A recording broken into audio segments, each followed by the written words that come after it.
Hi, welcome back to my video. My name is Heidi Clara Sandy, and today I would like to presentations about my English drama assignment meeting 5.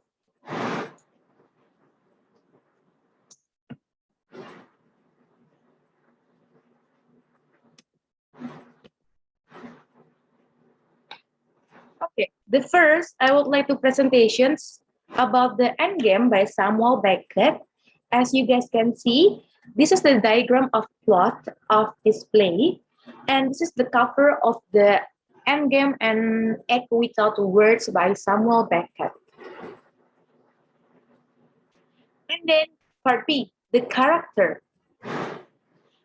As you guys can see, there is 4 features of character, but there is one character that we cannot know who is she and then how she look.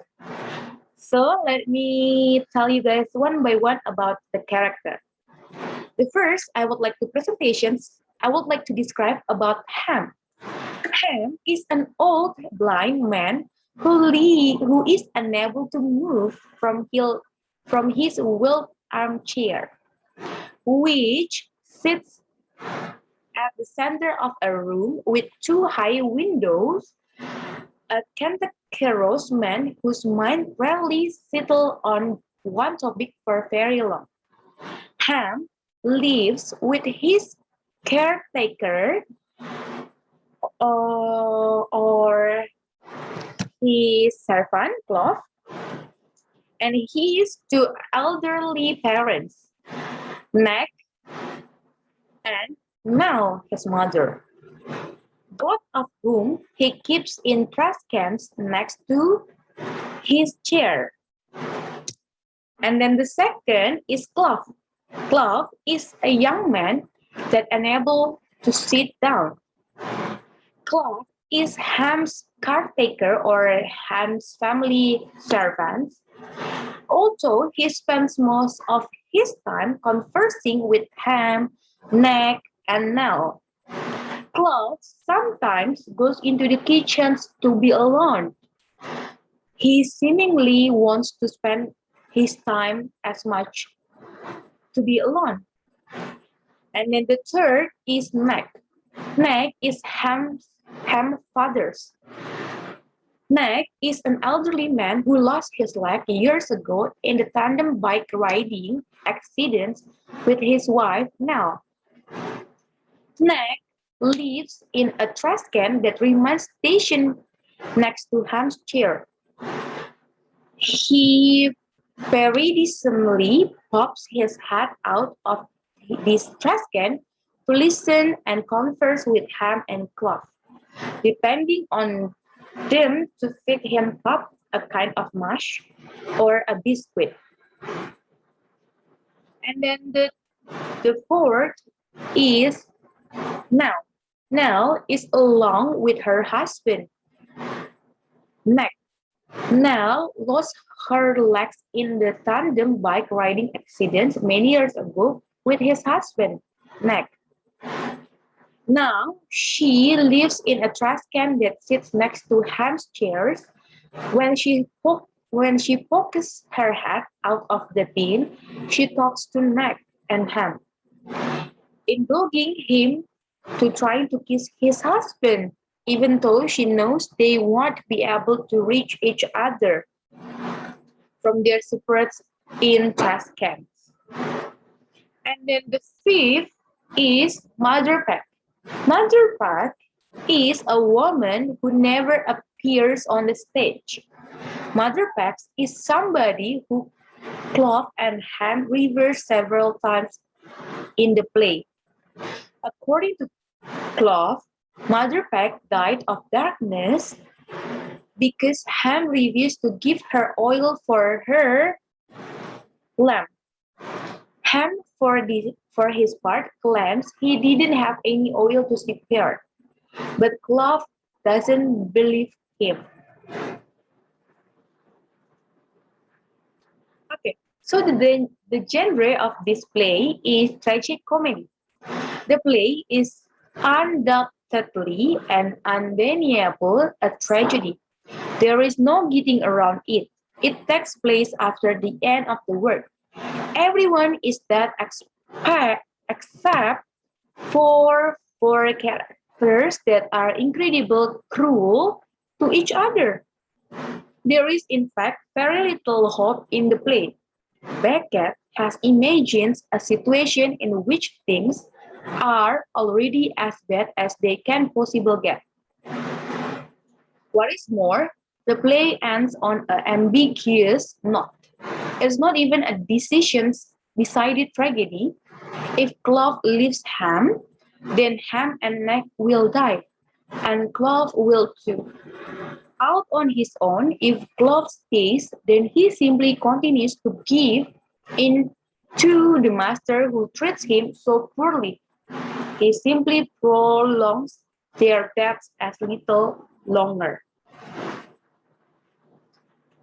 The setting.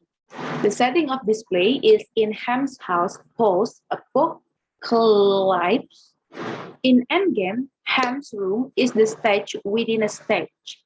In their post-apocalyptic situations, the characters are stuck in this room with just a handful of props. The cat, the stuffed dog, the pitcher, and the alarm clock. And they make use of each of them. Ham constantly insists that they keep a dialogue going, if only to keep his spirit up. If the room is on stage, the kitchen corresponds to off stage. And it is the place that Clove can go to take a break and get away from Ham. Like an actor, since he cannot actually leave, he goes there. Okay. Now, I would like to retell about the story.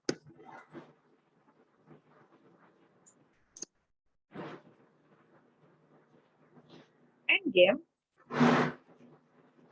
Endgame is punctuality by pauses within a between characters' dialogue. For instance, a character might answer yes, pause, and then complete a thought.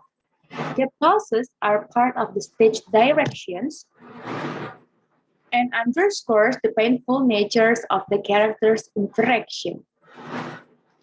As Endgame began, Clove, a man who struggled to walk, began to prepare the stage for action.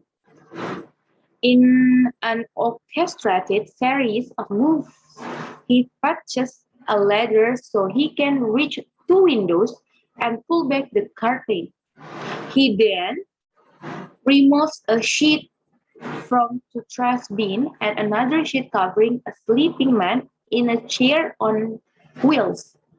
Clove works carefully, folding the sheet and placing the ladder out of the way. He asserts order in the spread space in which he moves. The silence instructed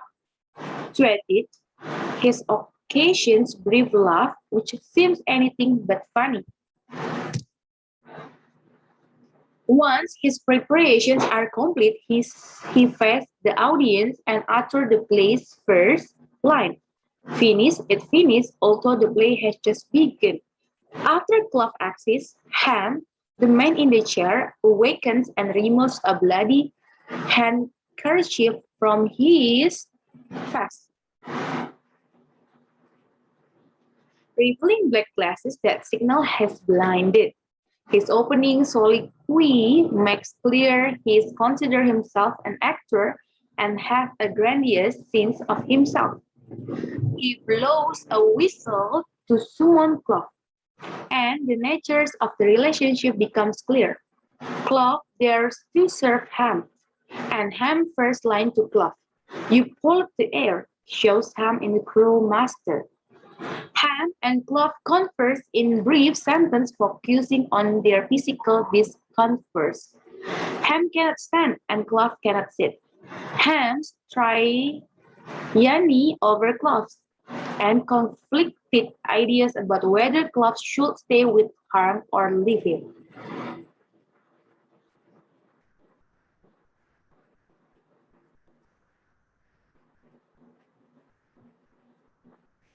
Next, the two trash bins on stage come into play when two elderly characters peek out from under the lids. Meg and Nels are Ham's parents. They are said to have no legs. And although they still have affections for each other, they are forever separated. Each stuck in a bin, Ham treats them brutally, often ordering Clove to battle them, and screw down the lid. With Ham in his chair and his legless parents in Farah's hands. Clove is the only mobile character, although his master Ham scripts his movement. Ham asks to be wheeled around the room, right around the world, for the room is their world. Clove complies and pushes Ham along the wall until Ham demands to be taken back to his place, right in the center of the room. The minute adjustment Ham forced Clove to make to his positions lend a terrible comic air to the scenes, which continues as Clove repeatedly fetches and forgets the telescope and later the need to look out the window. However, Ham is soon ready to tell his story and fancying himself an actor. Once an audience, he witnessed his father Nick to listen to him. Ham's story is about a distant past and bigger with a boy Ham saves. Details suggest the boy is Clove, but this connection is not explicitly stated. Ham and Clove discuss the story and continue talking about the emptiness of the world beyond the window and the sameness of their lives inside the room. Clove report Nels is dead, but Nick is not, and then pushes Ham around the room again. Ham wants to feel the sun on his face, but there is no sun. Then circular trip around the room mirrors their circular existence. Clove looks through the window once more struggling with the ladder. Neither her nor Ham want to investigate Clove's report that there is a boy outside. Although the thought of someone's new seems to prompt Ham to announce he no longer needs Clove. Delivering his final speech tonelessly, Clove makes his exit, only to return and remain silently on stage. Ham calls to him, but when he receives no answer, he assumes that Clove has gone. They remain without speaking in the same positions they took when they play began. Okay. Now, in the number 2, I would like to explain the functions and the name of that stage based on the number 1 until 12 from this picture.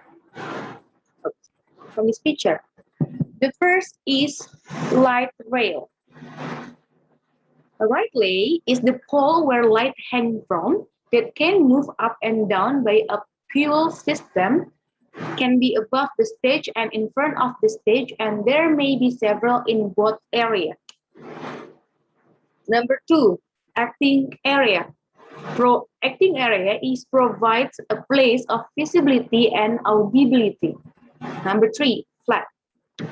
Flat is to hold it upright and move it around the stage by sliding.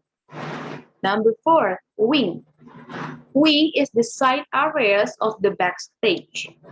Number 5, build pieces. A constructed part of the set used on stage such as stair, risers, platform. And number 6, backdrop. A painted cloth that hangs as scenery in the back of the stage. And number 7 is leg.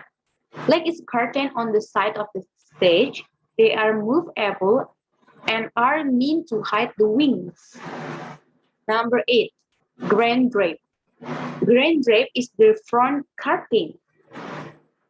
Number 9, proscenium arch.